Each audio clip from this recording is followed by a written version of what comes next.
अर्जुन कहउचंती, हे जनार्दन, धृतराष्ट्रଙ୍କ पुत्रମାନଙ୍କୁ मारिदेले आमको कि सुख मिलिब? एही आततायीମାନଙ୍କୁ मारिले तो आमको पाप ही लागिब।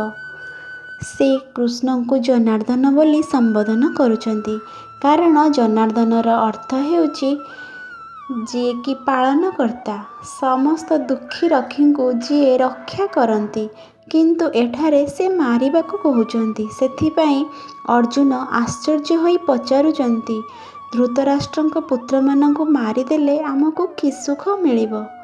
पुणी से कहउचंती, एही आततायीମାନଙ୍କୁ मारिले तो आमको पाप ही लागिब। कारण आततायीर अर्थ हेउची जी अन्य को विष पियाए बा जी अन्य घर निया लगाई दिए बा जी धारुआ अस्त्र रे अन्य को प्रहार करे बा जी कहार संपत्ति जोर जबरदस्ती छड़ाई निए बा रहिबा स्थान छड़ाई निए बा परर स्त्री हरण करे। एही समस्त गुण तो कौरव मानक निकटरे थिला, सेथिपाई से सेमानंकु आततायी बोली संबोधन करिसंती। कहउचंती, एही आततायी मानंकु मारिले तो आमको पाप ही लागिब। पुणी अर्जुन कहउचंती, हे माधव, निजर बांधव दुर्योधनादि को मारिबा आम पक्षरे उचित हेब नाही, कारण निज कुटुंब लोकंकु मारी आमे किपरि सुखी होई पारिबु।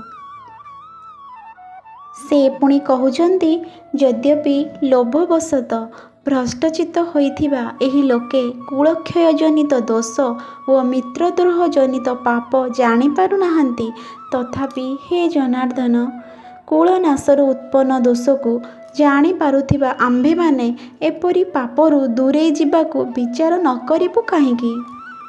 कुल नाश हेले सनातन कुलधर्म नष्ट हो जाए। धर्म नष्ट हो गले समुदाय कुल को पाप मध्य विशेष भाव में व्यापी जाए। हे कृष्ण, पाप अधिक बढ़ीगले कुल स्त्री माने अत्यंत दूषिता हो जाती। स्त्री माने दूषिता हो गले वर्णसंकर उत्पन्न हुअन्ति।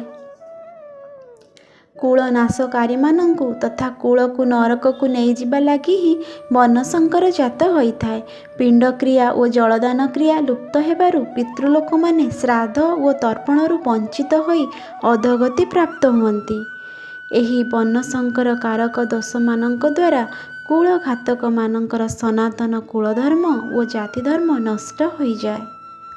तेणु हे जनार्दन, जेउ मानंकर कुलधर्म नष्ट हो जाइछि सेमानंकर अनिश्चित काल पर्यंत नरकवास हुए बोली आमे शुणी आसीछु।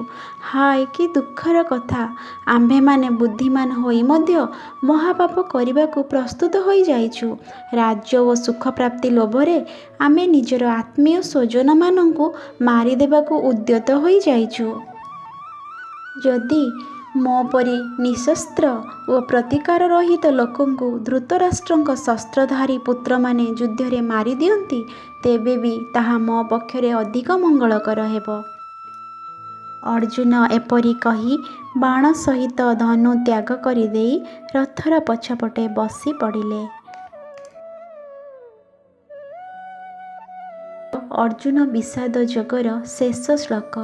एहा संजय कहूथिले धृतराष्ट्रଙ୍କୁ।